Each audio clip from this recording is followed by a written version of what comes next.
প্রশ্নপত্র ফাঁস ও শিক্ষা খাতে অনিয়মের প্রতিবাদে জয়পুরে বিক্ষোভ করছিল ককরোচ জনতা পার্টি। সেখানে অংশ নিয়ে আকস্মিক হামলার শিকার হন দলটির প্রতিষ্ঠাতা অভিজিৎ দীপকে। সমর্থকদের কাঁধে চড়ে স্লোগান দেওয়ার সময় হঠাৎ ভিড়ের মধ্যে তার গলা জড়িয়ে যায়, প্রকাশ্যে চড়থাপ্পড় মারা হয়।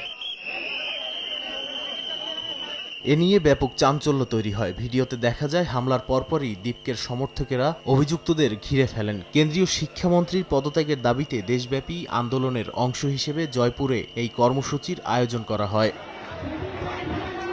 ঘটনার পর এক্সপোস্টে অভিজিৎ দীপকে বলেন, শারীরিক হামলা, ভয় ও ভীরুতার বহিঃপ্রকাশ। নিজেকে গান্ধী ও আম্বেদকরের অনুসারী দাবি করে তিনি স্পষ্ট জানান, শান্তি ও ভালোবাসার পথে শিক্ষামন্ত্রীর পদত্যাগের দাবিতে লড়াই চালিয়ে যাবেন।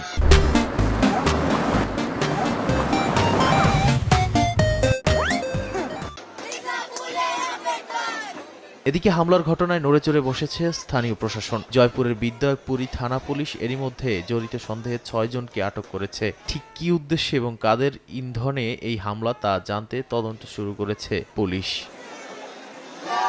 নাদিম মারজান, সময় সংবাদ।